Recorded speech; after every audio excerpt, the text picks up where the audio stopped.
Eu quero hoje compartilhar com vocês uma palavra, e eu confesso para vocês, foi uma experiência muito legal essa semana, né? Eu estava distraído, né? E aí me veio uma frase: até que Cristo seja formado em vós. Aí eu, que frase é essa, solta, né? Mas eu já li isso realmente. Deixa eu procurar na palavra onde é que está escrito isso. Sabe, queridos, e eu creio que o Espírito Santo me pediu para falar, né? Me ordenou falar à igreja acerca desse tema, até que Cristo seja formado em nós, né? Porque ali era Paulo falando aos Gálatas, até que Cristo seja formado em vocês. Mas hoje eu quero como pastor e como ovelha, tá certo? Toda pregação que eu trago aqui, queridos, antes de tudo, eu recebi para mim, tá certo? Eu recebi para mim. Eu sou sedento de ser corrigido por Deus. Sedento, eu quero ser corrigido por Deus constantemente. Então, eu tomei antes de tudo para mim. E porque eu achei tão maravilhoso para mim, eu quis, evidentemente, compartilhar com vocês dessa maneira que traremos aqui, tá bom? Então, até que Cristo seja formado em nós. E aí vem a pergunta: o que significa isso? O que significa até que Cristo seja formado em nós? Afinal, Cristo não está sentado à direita do Pai, nos céus? Tá ou não está? Tá. Então, que história é essa de Cristo ser formado em nós? Né? O que é que isso tem a ver com a minha vida? Cristo ser formado em mim? Não entendi. O que é que significa isso? Queridos, Paulo, quando escreveu isso aos Gálatas, ele estava advertindo aos Gálatas acerca da liberdade que eles tinham em Cristo. Muitas vezes, quando nós pensamos na palavra liberdade, nós colocamos liberdade versus obediência, né? Nós, muitas vezes, somos tentados a achar que ser livre é fazer o que quiser. Mas isso não é ser livre.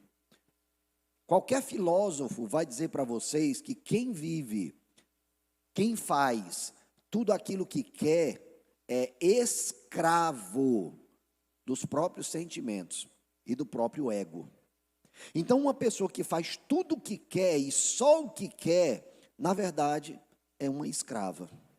E não tem verdadeira liberdade. O verdadeiramente livre é aquele que faz o que deve fazer.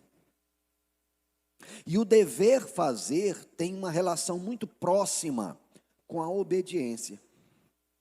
Não há como sermos verdadeiramente livres se nós não obedecermos a algo. A algo. Nós temos que obedecer a algo. Nós que entregamos a nossa vida a Jesus, cremos que não é a algo, é a alguém. E esse alguém é Jesus Cristo. Esse alguém é Deus. Esse alguém é o Espírito Santo.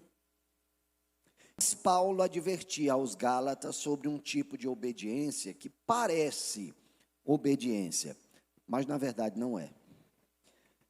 Era uma obediência estrita às leis. E isso, de fato, não é obediência. Gálatas 4, 19 e 20 diz: meus filhos, por quem estou novamente sofrendo dores de parto, até que Cristo seja formado em vocês. Como eu gostaria de estar com vocês agora e mudar o meu tom de voz, pois estou perplexo quanto a vocês. Traduzindo aqui para o nosso linguajar cearenseis, Paulo estava dizendo aos Gálatas: eu estou com vontade de ir para aí e esfolar um bode na frente de vocês. Vocês conhecem essa expressão, esfolar um bode? Né? Paulo estava chateado com os Gálatas. Rapaz, como é que pode, depois que eu estive com vocês, que eu ensinei a vocês, que a palavra de Deus libertou vocês, vocês estão voltando de novo para essa vida de escravidão? Chegaram aí entre vocês falsos apóstolos e disseram que agora vocês têm que cumprir isso, têm que fazer aquilo para agradar a Deus. Lembrem-se do que eu falei para vocês. Era o que Paulo estava dizendo aos Gálatas. Porque os Gálatas criam que por estarem obedecendo àquilo que os falsos apóstolos disseram que eles deveriam obedecer, eles estariam agradando mais a Deus. Mas isso não é verdade. Queridos, quero deixar bem claro para vocês, não há nada, absolutamente nada, que nós façamos com os membros dos nossos corpos que possam agradar a Deus. Nada, repito. Ai, pastor, agora me deu um desespero. Se não tem nada que eu possa fazer para agradar a Deus, coitado de mim. Pois é, coitados de nós.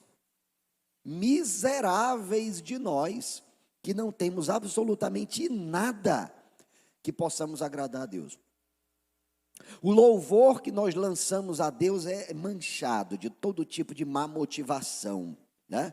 De todo tipo de motivação errada. Então Deus não recebe esse louvor. A nossa obediência, o nosso serviço ao Senhor, não, mas eu sirvo lá na igreja.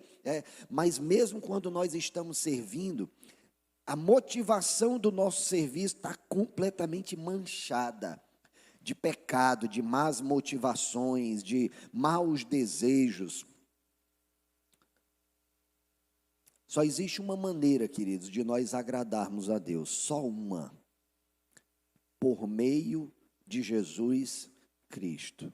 Só existe essa maneira, nenhuma outra. Não há um só ato de justiça humana que possa agradar a Deus. A palavra diz: a justiça de vocês, para mim, é como trapo de imundície. É o que a palavra diz. O nosso maior ato de justiça, a nossa atitude mais nobre, vinda de nós mesmos, é trapo de imundície diante de Deus. Terrível isso, né? Mas é uma realidade. Nós não somos bons sem Cristo. Logo, nós só somos bons com Cristo. Nós não conseguimos, por mais que nos esforcemos muito, nós não conseguimos agradar a Deus. Logo, só conseguimos agradar a Deus em Cristo. E é isso que Paulo está falando aos Gálatas: até que Cristo seja formado em vocês, eu estarei sofrendo dores de parto. Eu não sei o que diz a ciência hoje sobre dor, mas faz parte do senso comum as pessoas acharem que a pior dor que um ser humano pode sentir, e não digo todo ser humano, apenas alguns seres humanos, podem sentir essa dor, há quem diga que é a dor do parto. E Paulo está usando essa figura, porque afinal um homem não sofre dor de parto, mas Paulo está dizendo: eu estou sofrendo dores de parto por vocês, até que Cristo seja formado em vocês.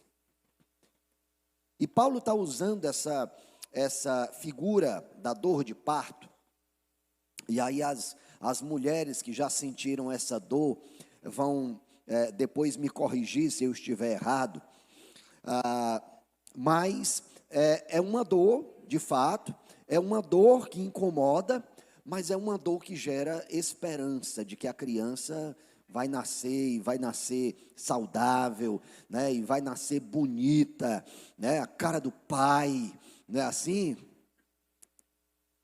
Mas é uma dor. Mas é uma dor. E é uma dor grande, é uma dor intensa. Então é o que Paulo está falando aos Gálatas: olha, me dói, e eu quero continuar sentindo essa dor, até que Cristo seja formado em vocês. Até que na vida de vocês se possa perceber o perfume de Cristo.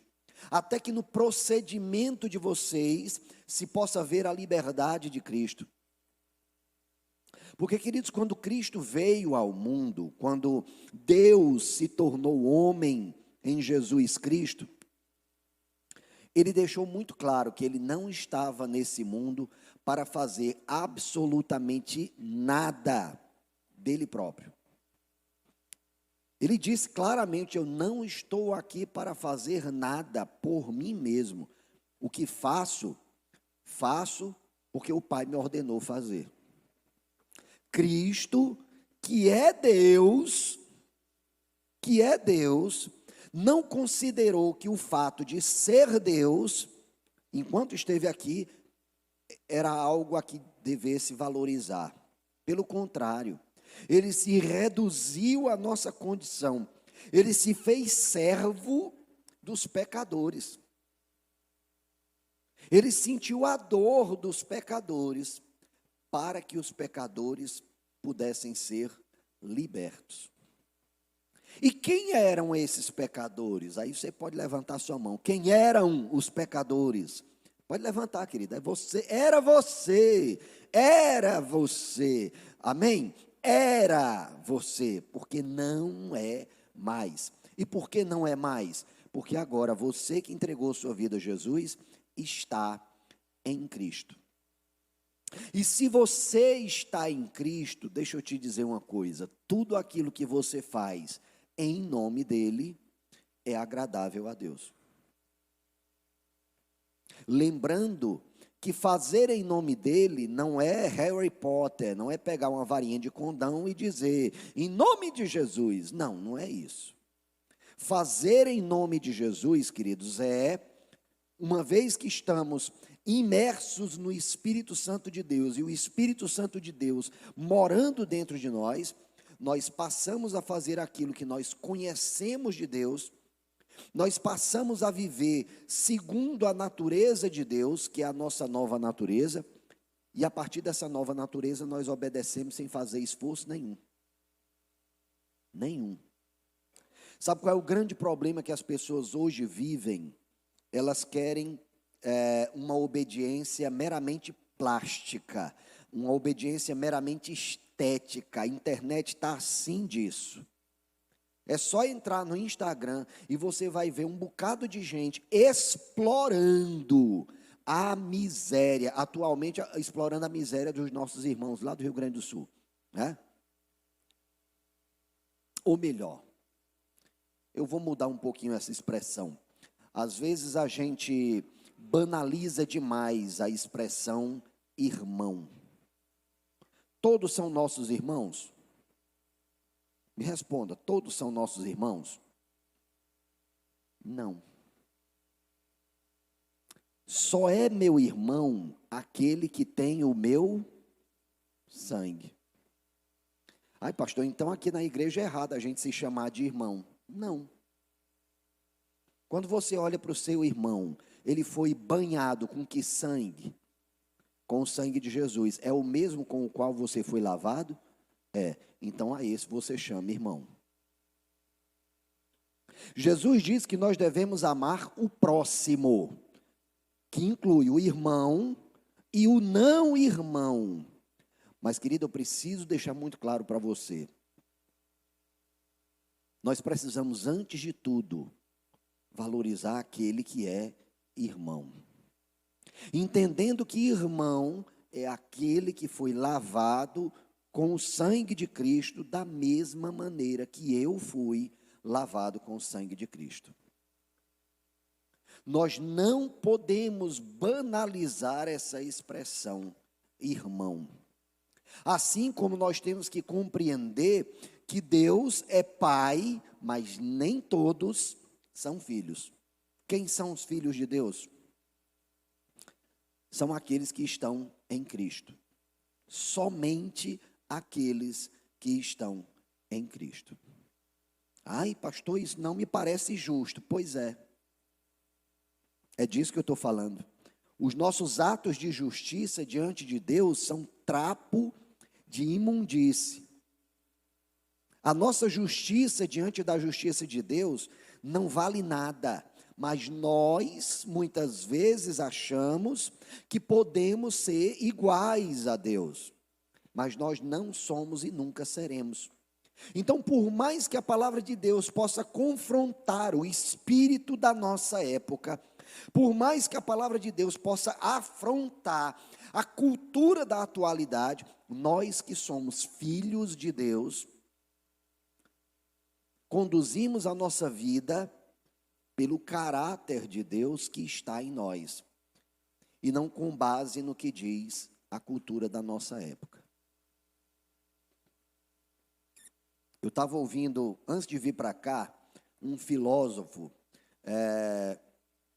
eu não estou recordando agora o nome completo dele, não estou lembrando. Depois, no final eu creio que no decorrer da pregação eu lembre e fale, Clóvis de Barros, alguém, é isso? Qual o nome completo mesmo?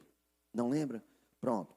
Mas ele estava numa breve frase, falando sobre uma situação semelhante a isso que eu estou compartilhando com vocês.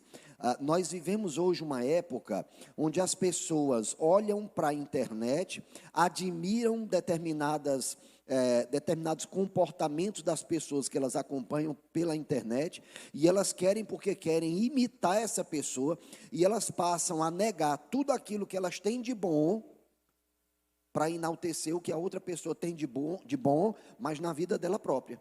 Ela quer se parecer com aquela pessoa a quem ela segue. Mas, queridos, eu tenho que deixar muito claro para vocês, especialmente para vocês, irmãos, nós somos parte do corpo de Cristo, membros do corpo de Cristo, e somos diferentes uns dos outros de propósito. Deus quer que a gente seja diferente de propósito, para que um apoie o outro naquele ponto em que ele é fraco. Porque no ponto que eu vou apoiar o meu irmão, no ponto que eu vou suportar o meu irmão, nesse ponto eu sou forte. Então, se eu sou forte nesse ponto e eu vejo que o meu irmão é fraco, no mesmo ponto, eu vou suportar o meu irmão naquele ponto. Assim como ele, que é fraco naquele ponto, mas é forte num ponto que eu sou fraco, então eu vou ajudá-lo no ponto fraco dele e ele vai me ajudar. Não quero repetir isso. Somente como comunidade, eu quero repetir isso. Só como comunidade nós somos o corpo de Cristo. Individualmente nós não somos corpo de Cristo. É por isso que quando nós estamos em uma igreja, em uma comunidade, nós precisamos fazer uma aliança com essa comunidade. Aliança é um casamento que ocorre. E Paulo está falando para uma dessas comunidades: ei, comunidade dos Gálatas, igreja dos Gálatas, vocês foram libertos desses rituais, porque os Gálatas estavam sendo tentados a repetir os rituais dos judeus. Os judeus chegaram para os Gálatas e disseram: ai, quer dizer que vocês entregaram a vida a Jesus? Foi. Quero dizer um negócio para vocês: Deus não se agrada de vocês comerem porco não, viu? Deus não se agrada de vocês não fazerem determinados sacrifícios. Deus não se agrada de vocês não serem circuncidados. Vocês precisam se circuncidar. Vocês precisam se abster de comer isso, de comer aquilo. Deus não vai se agradar da adoração de vocês. E Paulo está dizendo: ei, lembra do que eu falei para vocês? A circuncisão de vocês não é na carne. A circuncisão de vocês é na alma. A circuncisão, querido, era um sinal externo de que alguém pertencia a um povo. Deus ordenou isso a Abraão e aos seus descendentes. Todos os homens descendentes de você, Abraão, precisam ser circuncidados. Tá certo? Eu sei que hoje, né, faz parte da nossa cultura a gente andar vestido, né, e ninguém anda se mostrando para ninguém. Quanto mais agora, né? Quanto mais agora. Antigamente a gente fazia uma viagem, né, era muito comum a gente fazer uma viagem, não tinha banheiro em canto nenhum, o caba parava na beira da estrada, quando pensava que não, estava indo passando lá, e o caba atrás do carro lá, né? Não era comum? Hoje não. hoje, não, eu tenho que parar em algum lugar, eu posso até ser preso por isso. Pois é, no tempo de Abraão, nos tempos de Jesus, a nudez não era algo tão vista como ruim como é hoje. Tá certo? Na Bíblia você lê que teve um determinado momento lá, quando Jesus foi preso, né, que um jovem que estava vestido só num lençol, né, aquele jovem, quiseram segurar aquele jovem, o jovem se desvencilhou, mas o pano caiu. Como é que ele correu? Ele correu nu. Então, o símbolo da circuncisão para os judeus era visível aos outros. Então, alguém que olhasse para um homem, rapaz, o que é isso aí? Né? Que é isso aí? Por que tu fez isso? Não, porque eu sou filho de Deus. Só que Paulo está dizendo para os Gálatas, olha, não é essa circuncisão vista no corpo que é a verdadeira circuncisão. A verdadeira circuncisão é aquela vista no procedimento de vocês, na maneira de vocês agirem, na maneira de vocês tratarem uns aos outros. Essa é a verdadeira circuncisão. Salmo de número 32, de 1 a 11, é um pouquinho longo, mas eu acho importante compartilhar com vocês. Diz o seguinte: bem-aventurado aquele cujas transgressões são perdoadas e cujos pecados são cobertos, não encobertos, tá certo? Cobertos. Bem-aventurado aquele a quem o Senhor não atribui pecado, em cujo espírito não há engano. Enquanto eu me calei, os meus ossos definharam com os meus gemidos o dia todo. Pois dia e noite a tua mão pesava sobre mim. As minhas forças foram se esgotando como na seca do verão. Então reconheci diante de ti o meu pecado, e não encobri a minha iniquidade. Eu disse: confessarei as minhas transgressões ao Senhor. E tu perdoaste a minha iniquidade do meu pecado. Portanto, que todos os que são fiéis orem a ti enquanto pode ser encontrado. Quando as muitas águas se levantarem, elas não os atingirão. Tu és o meu abrigo, tu me preservarás da angústia e me cercarás de canções de livramento. Eu o instruirei e lhe ensinarei no caminho que você deve seguir. Eu o aconselharei e cuidarei de você. Não sejam, olha o que Deus diz aqui, não sejam como o cavalo ou como o burro, que não tem entendimento, mas precisam ser controlados com freios e rédeas, caso contrário não obedecem. Muitas são as dores dos ímpios, mas o amor leal do Senhor envolve quem nele confia. Alegrem-se no Senhor e exultem, vocês que são justos. Cantem de alegria, todos vocês que são retos de coração. Então esse salmo está dizendo sobre um povo que teve os seus pecados cobertos. Cobertos com o quê, querido? Com o quê? Com o sangue de Jesus. É desse povo que o salmo está falando. E não é encoberto. A palavra encoberto é colocar debaixo do tapete. Não, bota aí debaixo do tapete, esconde, ninguém precisa saber, né? Ninguém precisa saber, não, esconde. A gente precisa defender o evangelho. Fulano de tal está envergonhando o evangelho, mas ele não pode não. Então esconde o pecado dele. Não, querido, não. Não é esconder o pecado. O pecado não se esconde. O pecador deve ser preservado, mas o pecado não. O pecador deve ser protegido, mas o pecado não. Só que nós temos que ter cuidado com uma outra atitude, porque muitas vezes, em nome disso, a igreja quer expor o pecador e encobrir o pecado. Nós precisamos ter cuidado com isso, porque afinal nós somos irmãos. Nós somos irmãos. E nós temos que amar o nosso irmão. Mesmo a correção do nosso irmão precisa ser em amor.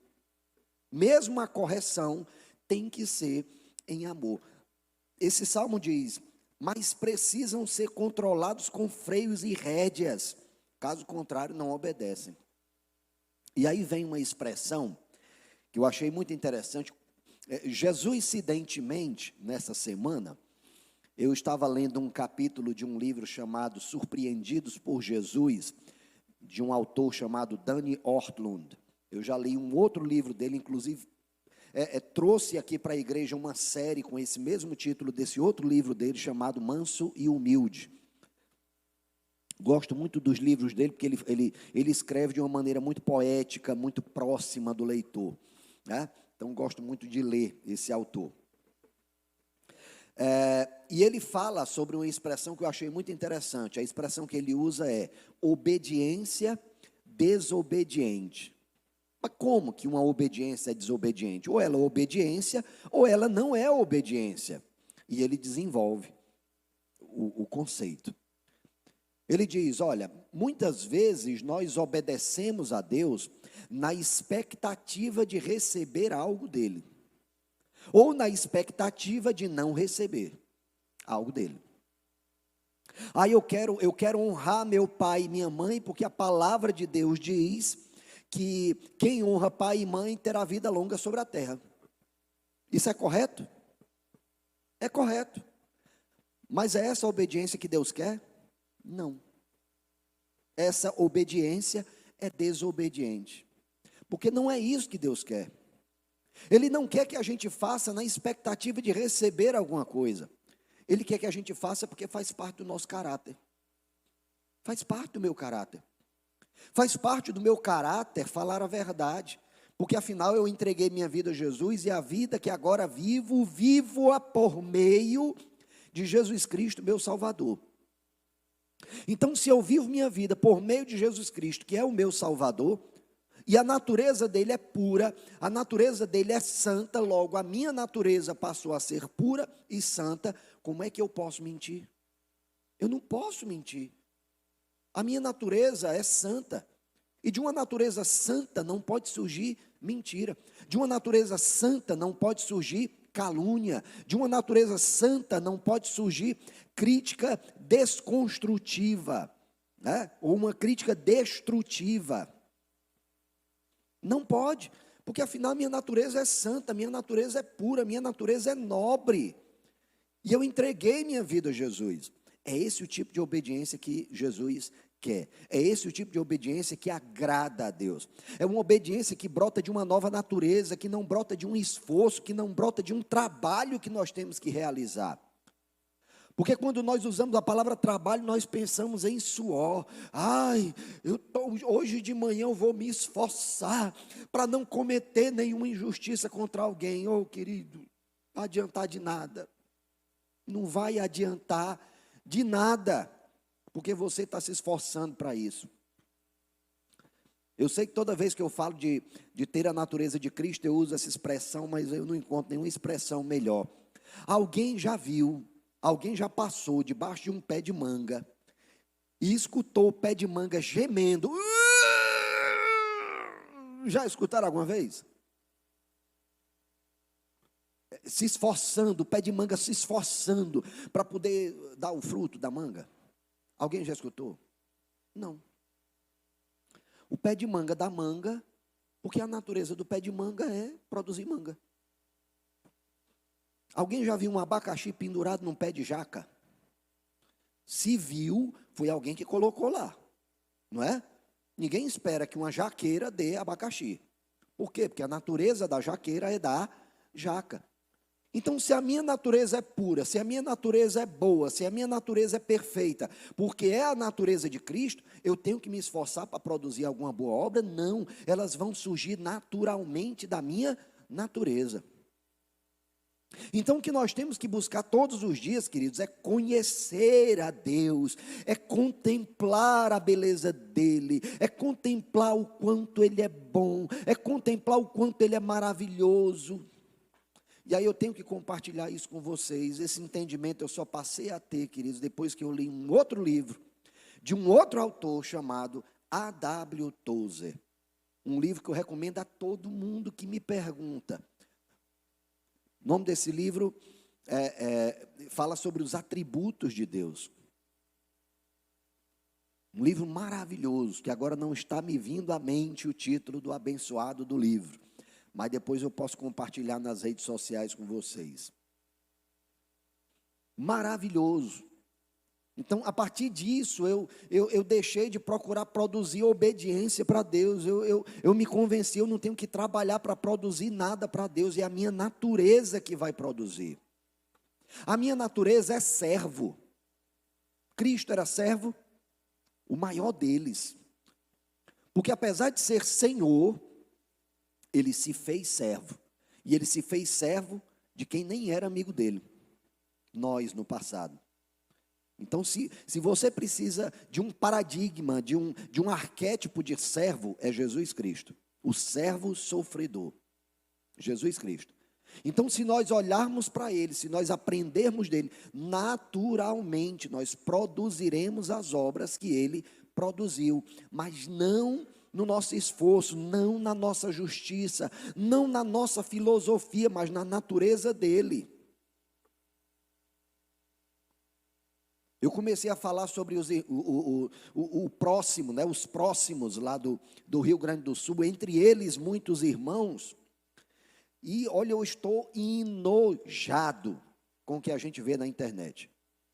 A quantidade de gente explorando comercialmente a desgraça daquele povo. Cheio de gente atrás de utilizar aquela tragédia para conseguir like na internet. Cheio de gente indo para a internet, vai lá e mostra a tragédia do povo, para defender posições políticas à direita ou à esquerda. Isso é nojento.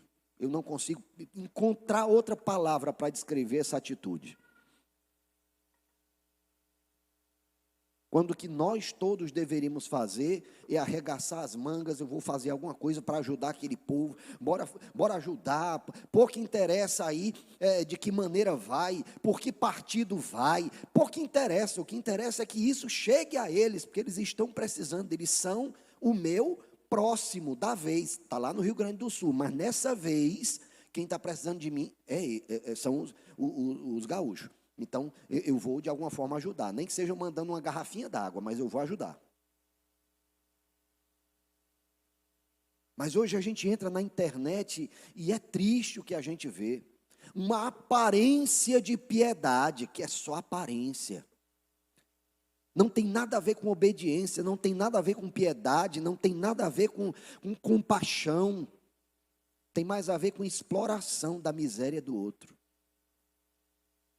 Essa semana eu fiquei sabendo de um casal de pais que tem uma filha com um problema, nasceu com um problema muito sério, e aí foram para a internet para fazer vaquinha, para conseguir bancar o tratamento da criança, e todo mundo se compadeceu, e ajudou na vaquinha, e eles acumularam apenas 3 milhões de reais. Sabe o que eles fizeram? Compraram carrão e casona. Mas o dinheiro não era para ajudar no tratamento da criança? Não era para isso? Então, queridos, a gente precisa ter muito cuidado com esse mundo paralelo em que nós temos vivido, que é a internet, que por si só não é positiva nem negativa, mas as nossas atitudes na internet, elas ressaltam, elas refletem o que se passa no nosso coração. E por isso a gente precisa ter cuidado com quem segue. A gente precisa ter cuidado com quem a gente dá like, com que tipo de atividade, com que tipo de atitude a gente está curtindo. Precisamos ter cuidado com isso, porque afinal nós somos sal da terra, nós somos luz do mundo. Tá certo, querido? E quando eu digo nós, eu estou falando de irmãos, não de próximos, mas de irmãos. Somente um povo lavado pelo sangue do Cordeiro pode ser chamado sal da terra e luz do mundo. Só. E somente só. Romanos 4, de 4 a 5 diz: ora, o salário do homem que trabalha não é considerado como favor, mas como dívida. No entanto, ao que não trabalha, mas crê naquele que justifica o ímpio, a sua fé é atribuída como justiça. Sabe o que esse versículo está dizendo, querido? Sabe o que está dizendo? Está falando sobre salvação. Nós somos salvos pelos nossos méritos? Não, nós somos salvos pela graça, mediante a fé, não por obras, para que ninguém se glorie, porque somos criação de Deus realizada em Cristo para as boas obras que Ele próprio preparou para que nós pratiquemos. Efésios capítulo 2, versículo 8. Então é pela graça, mas o que é graça? Graça é favor não merecido. Então, se eu fiz alguma coisa para receber essa graça, já não é graça, tá certo? Se você for, por exemplo, a um supermercado, aí tem lá uma placa, né? Leite condensado de graça. Aí, poxa, você vai, enche o seu carrinho, e aí passa lá na gôndola, né, para poder ir embora, porque afinal era de graça, não tem que pagar. O cara diz, peraí, tem que passar no caixa. Mas diz que era de graça. Não, mas o de graça foi só para você pegar, tem que passar no caixa e pagar. Mas não era de graça? Então, querido, graça é favor imerecido, não há nada que nós podemos entregar a Deus para receber esse presente dele da salvação. Nada. Agora, uma vez que nós temos uma nova natureza, e aí vem a segunda parte de Efésios 2:8, porque somos criação de Deus realizada em Cristo para as boas obras. Então, no momento que nós entregamos a nossa vida a Jesus e a nossa natureza é regenerada, nós nascemos de novo. Todas as obras que nós praticamos precisam refletir a esse Salvador, e não mais a nós, porque quando eu entreguei minha vida a Jesus, eu morri, e agora a vida que eu tenho hoje, eu vivo por amor àquele que me salvou. É assim. É interessante que lá em Gênesis, né, Gênesis 1:27, a palavra diz, então Deus criou o ser humano, à sua imagem, a imagem de Deus o criou, homem e mulher os criou.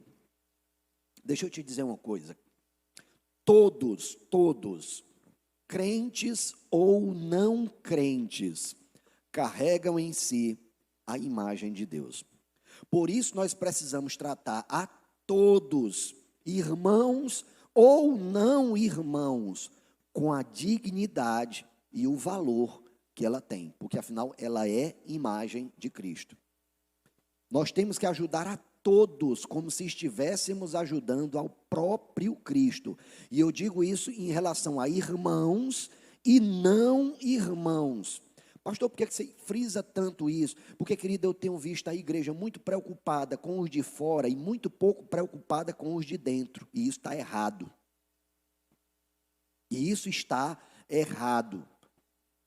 Antes de tudo, nós precisamos cuidar de quem está dentro, para depois cuidar de quem está fora. Eu tenho visto a igreja muito preocupada em ser piedosa com quem está fora, mas às vezes sendo crítica demais com quem está dentro. Nós temos que amar igualmente a todos. O que eu estou dizendo é a mesma piedade, o mesmo desejo de ajudar quem está fora, deve ser trazido para dentro. Não é deixar de ajudar quem está fora, não. Mas é lembrar, como é que eu posso ajudar quem está fora, quando eu não estou ajudando a quem está dentro, a quem é meu irmão, a quem tem o meu sangue. Como é que eu posso estar honrando os de fora e não honrando meu pai e minha mãe? Nós precisamos refletir sobre isso. Deus criou homem e mulher à sua imagem e precisamos respeitar todas as pessoas porque elas são imagem de Deus. Colossenses 3:6-10 diz, é por causa dessas coisas que vem a ira de Deus sobre os que vivem na desobediência, as quais vocês praticaram no passado, quando costumavam viver delas. Agora, porém, abandonem todas essas coisas, ira, indignação, maldade, calúnia e linguagem indecente no falar. Não mintam uns aos outros, uma vez que vocês já se despiram do velho homem, com as suas práticas e se vestiram do novo, o qual está sendo renovado em conhecimento à imagem do seu Criador. E aí, querido, te prepara. Eu vou repetir aqui. Abandonem todas essas coisas: ira, indignação, maldade, calúnia e linguagem indecente no falar.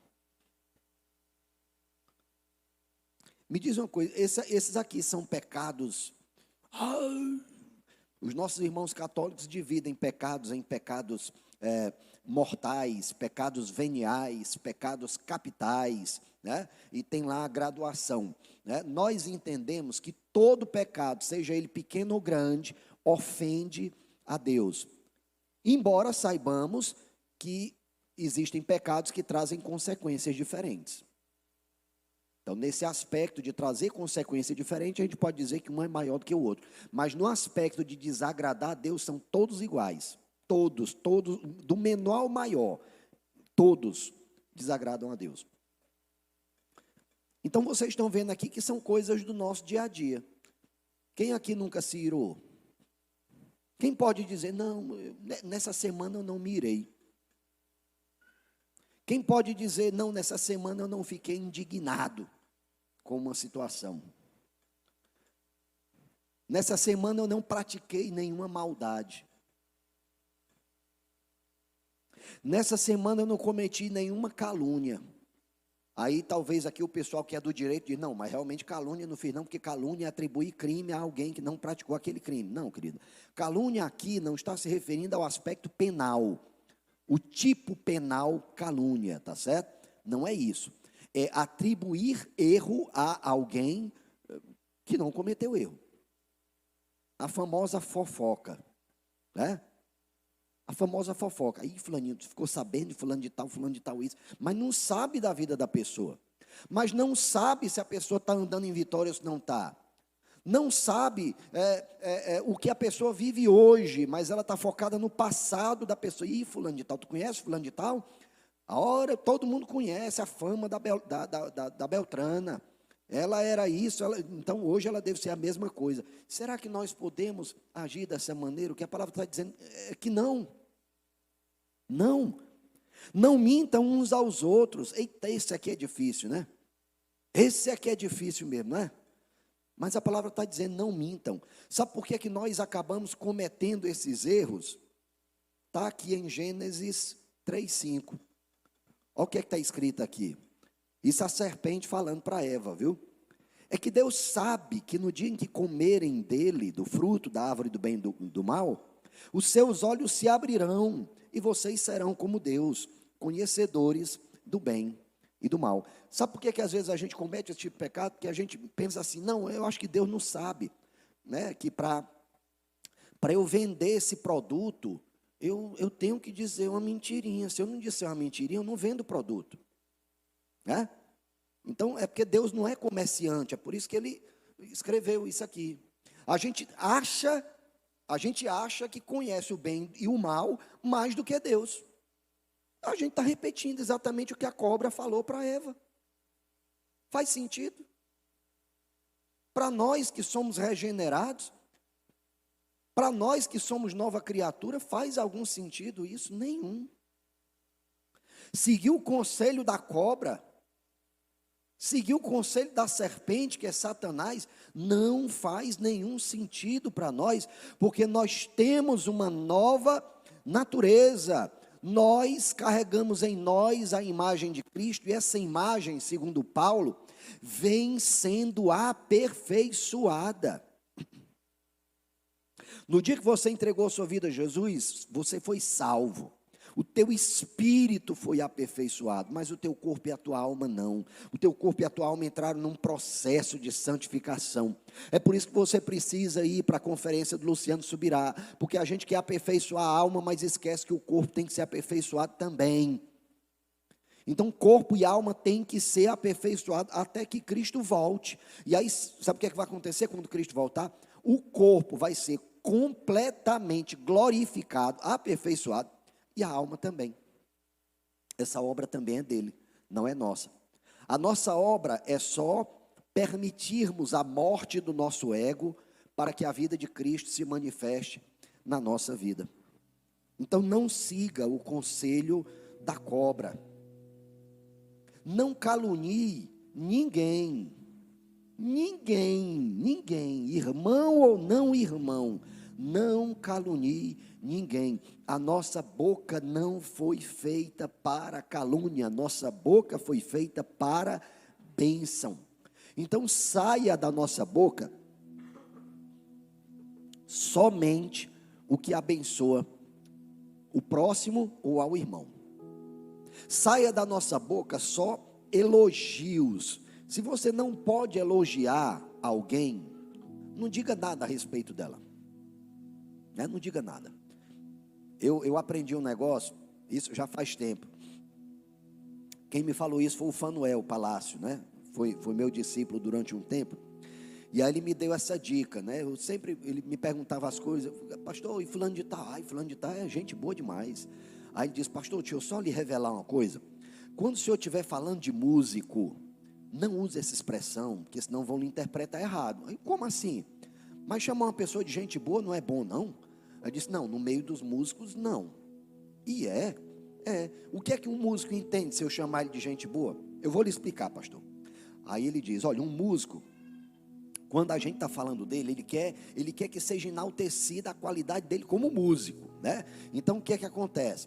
A pessoa chega, fulano, conhece o Beltrano? Aí você tem que, se você quiser agradar ele, você diz, fulano de tal, guitarrista de primeira.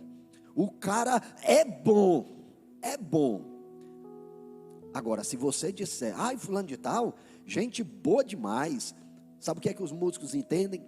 Cara, não toca nada, mas é gente boa.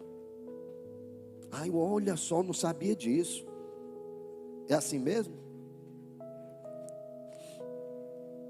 Então, queridos, nós temos que saber o contexto em que nós estamos. Tem palavras lá em Portugal que não tem problema nenhum falar, né? Se você fosse referir a uma moça jovem, né? Tem um nome lá que eles usam, que aqui, meu Deus, é um palavrão terrível, pior do que Senaqueribe. Muito pior do que Nabucodonosor. É um nome feio aqui. Mas lá é normal, usual, que se usa essa expressão. Então nós temos que estar sempre vigilantes no porquê dizemos alguma coisa de alguém. Eu confesso para vocês, né, nós temos aqui grupos de oração, tá certo? Mas todos os grupos de oração, eu faço questão de orientar os grupos de oração com essa mesma orientação que eu vou passar para vocês agora. Tem gente que quer fazer grupo de oração, que na verdade não é grupo de oração, é grupo de fofocação, só que travestida de espiritualidade, né? Junta todo mundo, né? Irmãos, vamos orar pelo fulano de tal. Essa semana fiquei sabendo que o fulano de tal caiu. Fiquei sabendo que o fulano de tal pecou. Vocês não sabiam não? Pois é. Vamos orar por eles, irmão? Aí, toma. Peraí, isso é oração ou é fofoca? Uma vez que eu sei que o meu irmão caiu, qual é a minha atitude com ele? Estou falando do meu irmão, não é do meu próximo não, do meu irmão.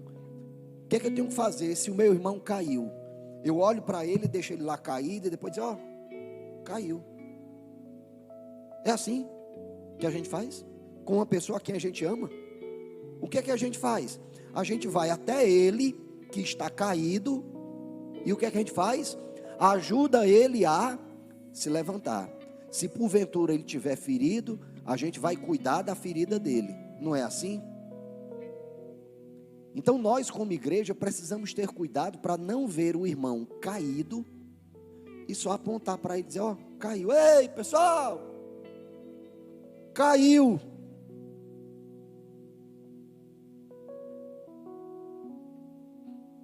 Aí a gente olha para fora e vai ajudar quem está caído lá fora, mas quem está dentro e caiu,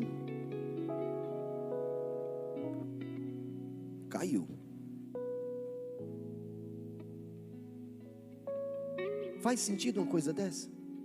Para nós, que somos regenerados, que somos nova criatura, que somos filhos de Deus, tem alguma razão para isso?